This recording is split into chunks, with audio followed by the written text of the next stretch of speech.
forged trader, where successful traders aren't born, they are forged. We are going to be talking about trading today. Trading involves risk. Please make sure you know what you're doing before you do it. Okay, new look today because I got time on my hands to make sure that everything is looking good. Now, I had basically this template set up for something else and kind of just went ahead and took it and thought that this might be a little bit more visually appealing than what we'd been doing in the past. So anyway, want to talk a little bit about today's trading. So today's Monday. We're kind of back into the swing of things after the weekend. And so if you've been following along, I've been working through not supply and demand, through liquidity, through finding basically liquidity swings from internal liquidity through like a fair value gap up to like external liquidity, finding that swing high or that swing low. As I've been going through and really just re-energizing myself with basically just the fundamentals that I skipped, that I missed long ago, should have gone down this road years and years and years ago, and I just didn't. One of the things that has just really resonated with me is the concept of liquidity. Now, for those of you who've been studying this for a while, a lot of this comes from ICT. I believe, at least that's where I kind of see it having sort of stemmed from. But with everything that I've been working through and learning, and with everything that I brought into this process just a couple of months ago, I have to say, of all the stuff that I've gone through, all of the training videos and all of the, just strategy videos, this has really resonated with me more than anything else I've looked at. And so I had a good day on Friday. Was it Friday or Thursday? Whatever. I guess it was Friday. Was the last day I traded. So I had a good day on Friday. I was up like $300. And, it was one trade, 2 entries. So I added onto the position, which was not something that I'd really ever done before. But it worked out in my favor. And so I've talked a lot about the reinforcement of ideas based on any little piece of information. So of course I like this concept. I took a trade, it went well, so of course that reinforced it for me.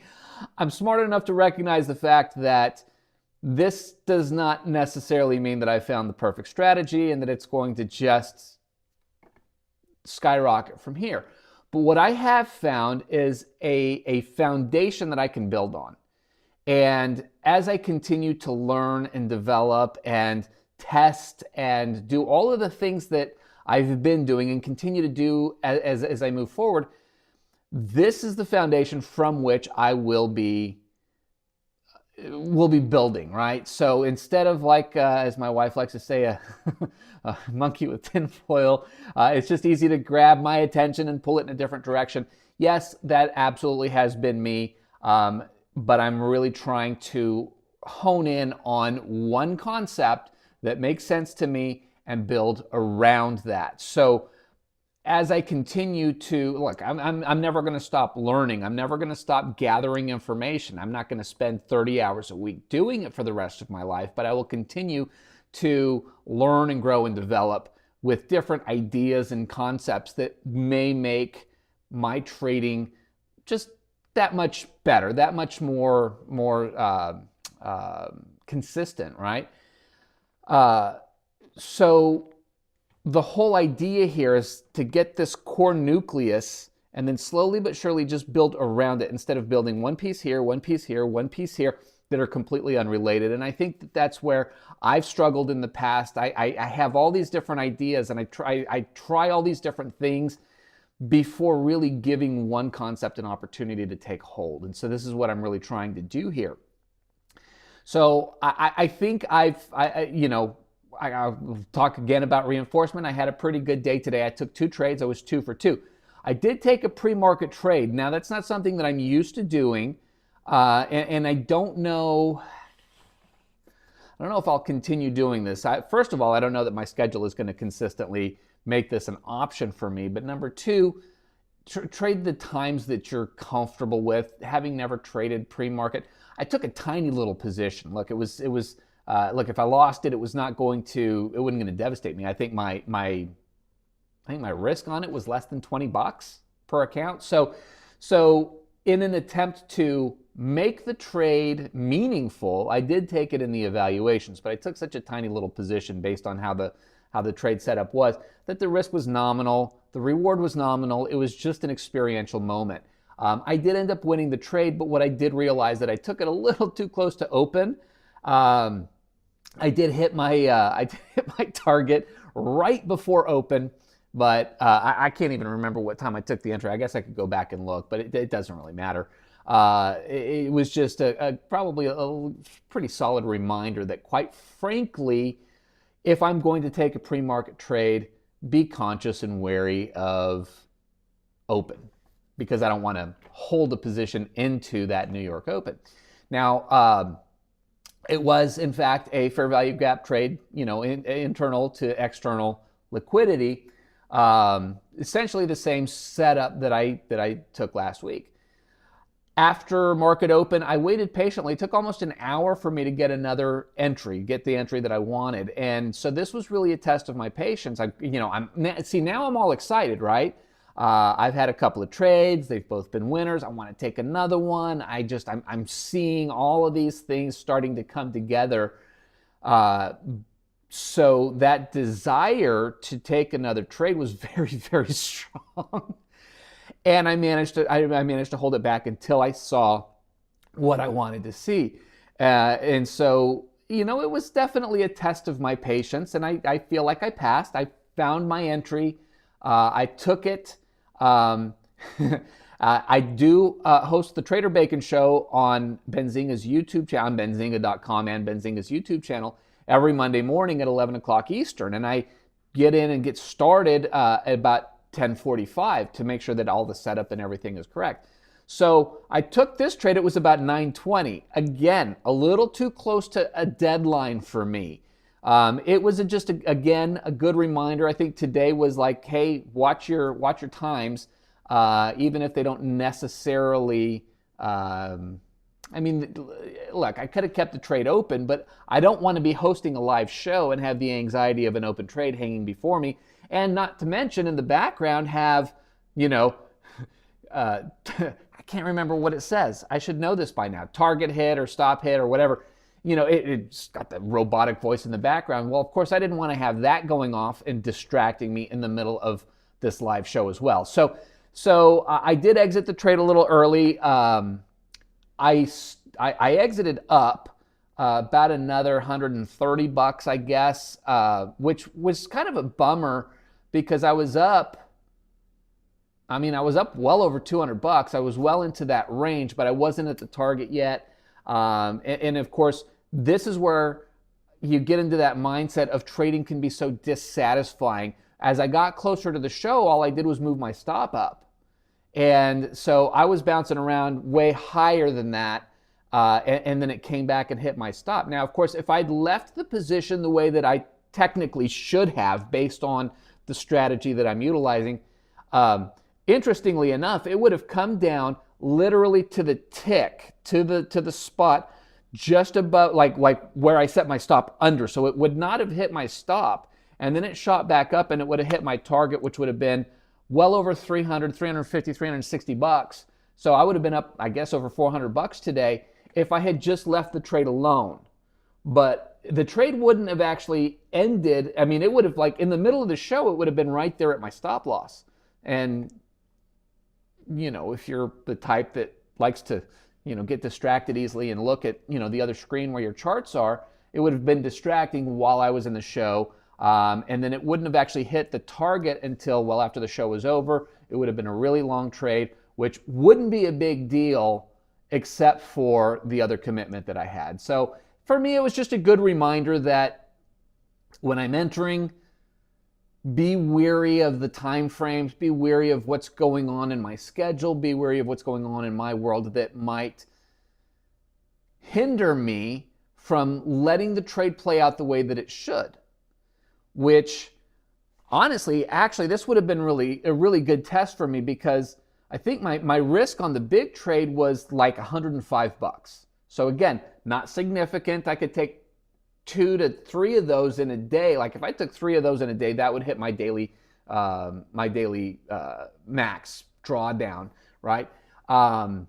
But my target was close to 400 bucks. This was almost a 4-to-1 trade. I'm not used to that kind of risk reward.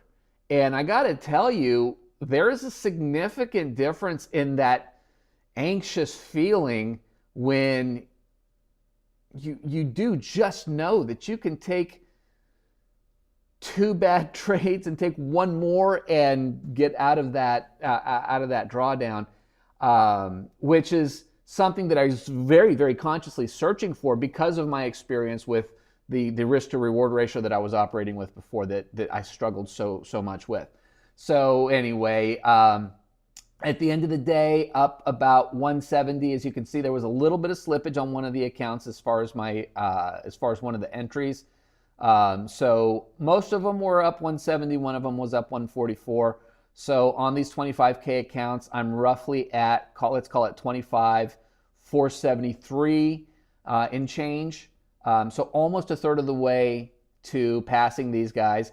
I had a little bit of a run back on that stop loss, even though it was in the profit. Of course, it did take some of that trailing drawdown out. So I'm not exactly at 1,500 bucks away from that trailing drawdown, which I'm okay with. One of the reasons that I'm trading the sizing that I am is because I'm comfortable with a little bit of that movement. I don't have to be perfect. I don't have to, finish the day at a target and know that I'm 1,500 bucks away from that drawdown. Even still, it would take 5 bad days in a row, as long as I continue to follow my rules, to hit that trailing drawdown. Of course, some of that could be eaten away with a trade going in my direction and then coming back a little bit, so call it 4. I'm comfortable with that. Again, I know it's not really the trailing drawdown that takes me out of accounts. And I think this is something that a lot of traders that I've spoken with need to come to grips with. It's not the trailing drawdown that takes them out of the trades. It's their discipline and their plan and their risk management. The way that I have these trades structured, it would take a lot of bad trades in a row for me to blow these accounts, as long as I'm sticking to it. And so that's my big lesson for the day. If you have not done so yet, make sure to check out the Forged Trader podcast on Apple and Spotify. Leave me a review. Let me know you checked that out. Let me know what you guys think. I'm having a lot of fun doing this. I've got some great content coming up, and I will be bringing some other traders on my show as well. If you want to follow me on social media, make sure to check out Facebook, YouTube, and Twitter/X, whatever you want to call it. I am The Forged Trader on all of those. I have switched those around a little bit, so if you're used to seeing GAC Trading Pro, that is essentially gone. And if you're wondering about Instagram, I hate Instagram. I will at some point probably get back into it, but I find it to just be a severe pain in the ass. So I haven't switched anything over or done anything on that. Anyway, this feed I could do absolutely on Instagram. However, it requires a little bit more manual manipulation before I go live. So that has been kind of taking me out of it. But anyway, all of that said, this is where I stand today. I'm liking what I'm seeing. I'm seeing the fruit of all of the work that I've been doing finally. And yes, I still have yet to be put to the test with my new strategy. I know I will be, and I'm working really, really hard to make sure that I'm mentally prepared when that time comes. The other thing, Gary, so far, my audio savior, my buddy, I appreciate you. He's the one who always lets me know when my microphone goes out, and I am basically speaking into dead air. And because of that, I actually have picked up some new mics. They are little lav mics. You can see I've got my little guy right here. Hopefully they are a little bit more reliable than my Big Daddy, who should be plenty reliable, but for whatever reason is not. Anyway, so for whatever that's worth, hopefully this will solve that problem and we won't have a bunch of silent videos moving forward. But anyway, let me know what you guys think about everything that's coming out. Check out the podcast. And as always, as you guys know, I appreciate you all. I love you all. God bless. Have a wonderful rest of your Monday, and I'll see you back here tomorrow.